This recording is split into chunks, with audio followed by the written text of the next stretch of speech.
राधा स्वामी family, कैसे हैं आप सब? उम्मीद करती हूँ आप ठीक होंगे। चैनल को लाइक करें, सब्सक्राइब करें और आपको वीडियो कितनी पसंद आएगी ज़रूर कमेंट में बताएं।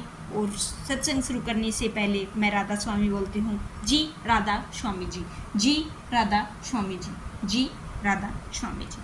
आज का सत्संग रहेगा कि हमारे ही अपने दुश्मन हो जाते हैं, हमको जीने के लिए एक एक पल को दुखाते हैं। तो इस पर सतगुरु जी ने बड़े अच्छे से समझाया है। आप ज़रूर पूरा सत्संग सुनिए, आपका दिल से शुक्रिया होगा। राधा स्वामी जी, जी राधा स्वामी जी।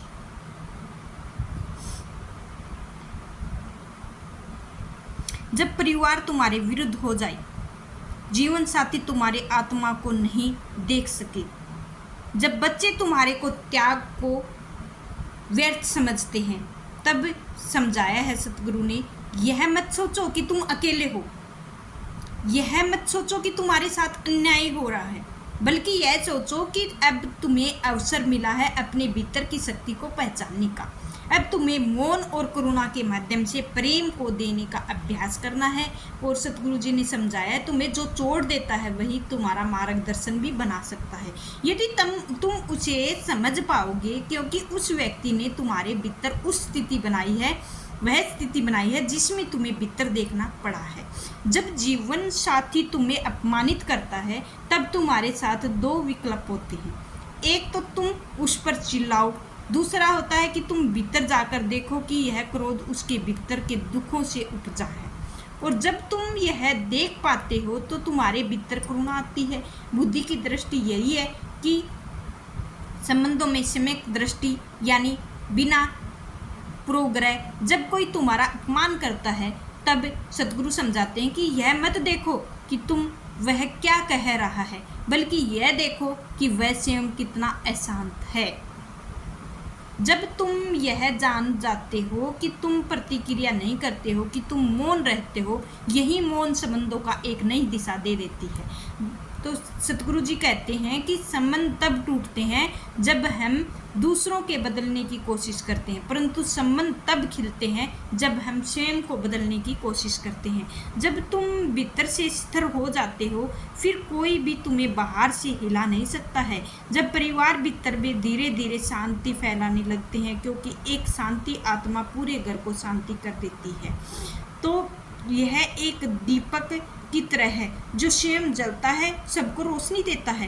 तो सतगुरु जी कहते हैं, जब घर वाले तुम्हें ना समझें, तब यह मत सोचो कि तुम्हारे जीवन का अंत हो गया है, बल्कि यह सोचो कि अब तुम्हारे साथ आत्मज्ञान की शुरुआत हो गई है। साथ में आपके सतगुरु भी साथ दे रहे हैं। तुम्हें वह बनना है बिना सम्मान के भी शांत हैं, और बिना प्रेम के भी हम देने वाले हैं, बिना किसी आशा के साथ मुस्कुराने वाले हैं। यदि यही सतगुरु की शिक्षा है, और संबंधों का युद्ध नहीं बनाओ, उन्हें साधन बनाओ, जहाँ हर कूटता के पीछे करुणा है, हर अपमान के पीछे मौन है, हर दूरी के भीतर स्वीकृति है। जब तुम यह सीख लेते हो कि तुम्हारे घर वाले तुम्हारे जीवन को कठिन बना रहे हैं, तो क्योंकि जब तुम्हें इस दृष्टि को देखने लगते हो, जहाँ कोई शत्रु नहीं होता है, कोई अपना नहीं होता है। क्या आपने कभी सोचा है, केवल आत्मा होती है, मौन स्वतंत्र होता है, करुणा में होती है भाग आगे है कि ईर्ष्या, छल, कपट, धोखा कैसे ना टूटे। धैर्य और ध्यान की शक्ति। जब संसार तुम्हें धोखा दे रहे हैं, तो तुम जिस पर तुमने सबसे अधिक विश्वास किया, वह पीठ पर वार कर दे रहे हैं। जब कोई तुम्हारी मासूमियत का फायदा उठाकर तुम्हारी आत्मा को घायल कर रहा है, तो तुमने जिनके लिए सर्वस्व समर्पित कर दिया है, तो तुम्हें अस्तित्व है कि झुठला दे हैं। तब मन के भीतर एक ऐसी पीड़ा जन्म लेती है जो केवल शब्दों में व्यक्त नहीं की जा सकती है। एक खामोशी जो आंसू बनकर बहती है। वह पीड़ा, हर विश्वास टूटता है, वो प्रतीत होता है, हर रिश्ता अर्थहीन लगने लगता है, जीवन बेगाना लगने लगता है, समय बोझ बन जाता है। ऐसे क्षणों में मन क्रोध को बदलने की ओर दौड़ता है। वह चाहता है कि जिसने दर्द दिया है वैसा ही दर्द दिया जाए। अस्वाभाविक है, स्वाभाविक है, क्योंकि हम मन के अधीन होते हैं। परंतु सतगुरु जी ने समझाया है कि जो व्यक्ति तुम्हें धोखा देता है, जो व्यक्ति तुमसे छल करता है, तुम्हारे विश्वास को तोड़ता है, वह स्वयं अज्ञानी है, वह आत्मा अभी अंधेरे में है। तुम्हें उसी को अंधकार में चले जाओगे तो तुमने भी क्रोध, द्वेष, प्रतिशोध का अपना लिया है। तो हमें सिखाते हैं कि जब संसार तुम्हें चोट दे रही है तो अक्षण तुम्हारे ध्यान में सबसे बड़ा अवसर है कि तुम उस समय धैर्य रखो और तुम भीतर उतर सको। तुम्हें केवल देख सको कि तुम्हारे साथ हो रहा है वो संसार का स्वभाव है। तुम टूटोगे नहीं बल्कि मजबूत बनोगे। तो सतगुरु के अनुसार टूटना नहीं है, पहले ही अपने कमज़ोर नहीं होना है। जो भीतर स्थिति है वह सबसे बड़ी और आदि है। और आगे समझाया है, जब कोई तुम्हारे साथ विश्वासघात करता है तो कहते हैं कि सबसे पहले उस व्यक्ति के लिए करुणा रखो, क्योंकि जो धोखा देता है वह सबसे पहले स्वयं को धोखा देता है। वह अपने भीतर को इतनी अशांति और भय ग्रस्त करता है कि उसे छल के बिना कोई राह ही नहीं दिखती है। यदि तुम भी उसी मार्ग पर चले जाओगे तो तुम भी उसी अंधकार में फंस जाओगे। परंतु यदि तुम मौन रह सको तो तुम्हें प्रतिक्रिया देने की बजाय ध्यान में जा सके, और वही धोखा तुम्हारे भीतर की सच्चाई के जन्म दे सकता है। यही छल तुम्हारे भीतर विवेक और प्रज्वलित कर सकता है। वही पीड़ा तुम्हारे लिए आंतरिक मुक्ति के द्वार बन सकती है। तो समझाया करते हैं कि तुम्हारे साथ बुरा करता है और तुम्हारा दुर्भाग्य नहीं है, वह तुम्हारी साधना है, क्योंकि जिसने तुम्हें साया है वह केवल क्षणिक सुख दे गया है, और पर जिसने तुम्हें तोड़ा है, तुम्हें भीतर तक तोड़ा है, देखने का अवसर दे रहा है। कि इसीलिए जब कोई धोखा दे रहा है तो रो मत, क्रोधित मत हो, बदले की भावना से मत भर जाओ, बल्कि वहीं रुक कर भीतर झांको और देखो अनुभव की तुम्हें क्या सीख मिल रही है। यही वह जागरण का अक्षण है जहाँ ध्यान तुम्हारा साथी बन सकता है। और जीवन की सबसे बड़ी शक्ति धैर्य है। सबसे गहन ध्यान वही है जो पीड़ा के बीच जन्मता है, और तुम भीतर से कह सको कि टूटूंगा नहीं, बदलूंगा नहीं, वही करूंगा जो सत्य है, वही बोलूंगा जो करुणा से भरा हुआ है, वही सोचूंगा जो शांत है।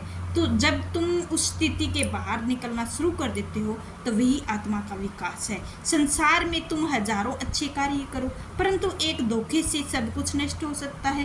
परंतु यदि तुम ध्यान में रखो, एक धोखा तुम्हारे हजारों गुणाओं को बेहतर बना सकता है, क्योंकि वह पीड़ा तुम्हारे भीतर की शक्ति को जगाती है। तुम उस अंधकार में भी प्रकाश खोज लेते हो। तो सतगुरु जी ने समझाया है कि अपने दुखों को नहीं डरना है, स्वीकार करना है, हर पीड़ा को एक साधन मानकर सहना है और अमृत ढूंढ लेना है। जब तक आप लोगों को तुम्हारा शोषण कर रहे हैं, तुम्हारे साथ अन्याय कर रहे हैं, जब तुम्हारी अच्छाई का उपहास बनेंगे तब समझाते हैं कि एक क्षण में ठहरो कि सोचो कि क्या वह संसार जिसमें तुम्हें सच्चाई की आशा करते हो, क्या यह वही लोग हैं जिन्हें तुम्हें निश्चल और प्रेम की आशा करते थे? यदि हाँ तो वह तुम्हारा मोह है। यदि तुम्हारा भ्रम है जो टूटना चाहिए, संसार की निंदा, धोखा, क्रूरता, यह सब कुछ एक दर्पण है, तुम्हें दिखाते हैं। और तुम भी अब इस संसार में कुछ चाहते हो तो जब भी तुम आशा त्याग दोगे तभी तुम्हें मुक्ति पा सकोगे। धोखा दे रहे हैं तो कोई तुम्हें छल दे सकता है, तो कोई तुम्हें मन की स्थिति में होगा, बाहर कोई हलचल, तुम्हारे भीतर भी कोई उथल पुथल नहीं ला सकता है। यही ध्यान, यही मुक्ति और यही हमें सतगुरु शिक्षा देते हैं कि जब संसार तुम्हारे साथ छल करे, भीतर शांत रहो। संसार तुम्हें गिराएगा, तुम्हें भीतर से नहीं गिरना है, उठते रहना है भीतर से। संसार तुम्हें तोड़े तब भी तुम्हें अपने भीतर से और अधिक दृढ़ बनना है। यही एक्शन है जो तुम्हें ऊंचाई को छू लेगा। ना कोई धोखा, ना कोई पीड़ा, केवल मौन है। बुद्ध श्री सतगुरु जी मौन के लिए ही बार बार समझाया गया है। और अंतिम समाधान स्वयं को, बुद्धि को जानो और अपनी बुद्धि को सही जगह पर, अपने मन को सही जगह पर लगाओ। संसार तुम्हारे कुछ भी नहीं बिगाड़ सकता है। सतगुरु जी जब कोई तुम्हारा जीवन कठिन बना रहा है, तो जब संसार तुम्हें झूठा साबित कर रहा है, तुम अपनों की नज़रों के किनारा ले लें और हर ओर से तिरस्कार मिले तो तुम्हें कुछ नहीं कहना ना बचे। सब कुछ अपने जीवन में कुछ नहीं रहा। यदि तुम्हारे पीछे कुछ अंदर अडिग बचा हुआ है, मौन गहरा और सुनेता भीतर पुकार होती है, समझ लेना है तुम्हारी यात्रा शुरू होने वाली है। क्योंकि टूटने के बाद भीतर से बचा रह जाए सत्य, वही तुम्हारा आत्मा है, वही तुम्हारा सतगुरु है और वही तुम्हारे को आगे बढ़ाते रहना है, स्वयं को आगे बढ़ाते रहना है। यह संसार तुम्हें हिलाता भी है, गिराता भी है, जलाता भी है, तोड़ता रहता है। तुम हर बार यह सोचते रहोगे कि दुनिया बदल जाए, लोग बदल जाएं, व्यवहार बदल जाए, परंतु सतगुरु समझाते हैं दुनिया को बदलने की कोशिश सबसे बड़ा भ्रम है, क्योंकि यह संसार अपनी गति से चलता है। यह सदा ऐसा ही रहा है, सदा ऐसा ही रहेगा। परंतु अपने भीतर को जगा लो और स्वयं को जान लो, संसार छू भी नहीं सकेगा। इसी के अनुसार तुम शरीर को अपने अनुसार ढालो और अपने अनुसार बना लो। एक मौन साक्षी जब तुम्हें कोई नाम, कोई भी अपमान करे तो तुम्हें चोट नहीं पहुंचा सकता है, क्योंकि तुम्हें जान चुके हो कि तुम्हें यह सब कुछ बाहर की लहरें हैं और सागर गहरी है। इन गहरियों में ही हमें केवल देखना है और हिलना है और यही हमें जाना है, और किधर हमें जाना भी नहीं है।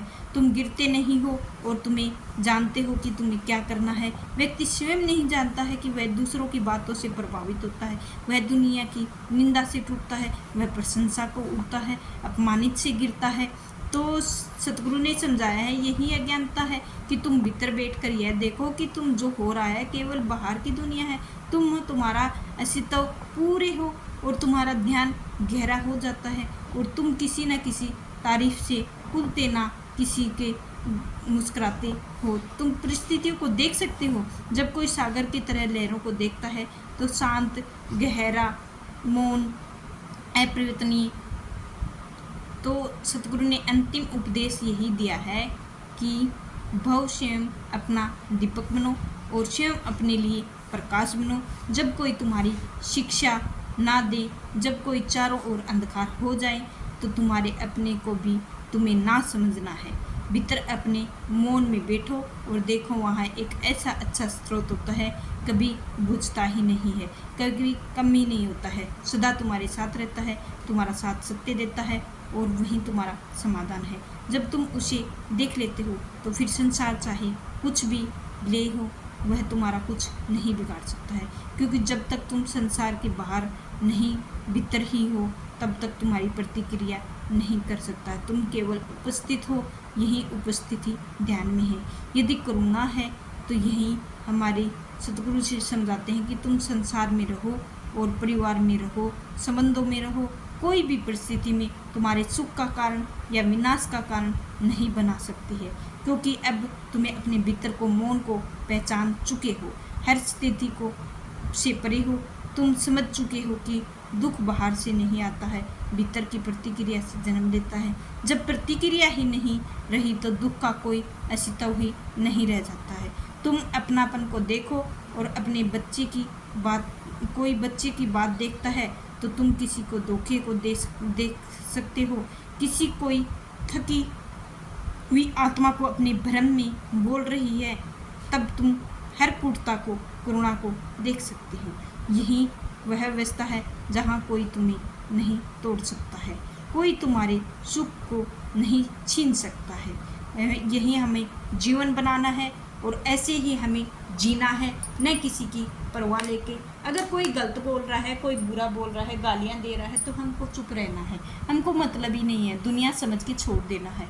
हमें सिर्फ अपने सतगुरु के हिसाब से, सतगुरु की रजा में रहना है। तो आपको यह वीडियो कैसी लगी ज़रूर बताएं और शेयर बहुत करें। आपका दिल से शुक्रिया होगा। सब्सक्राइब ज़रूर करें, आपका दिल से शुक्रिया होगा। कमेंट में राधा स्वामी जरूर लिखें, दिल से शुक्रिया होगा। राधा स्वामी जी, जी राधा स्वामी जी, जी राधा स्वामी जी।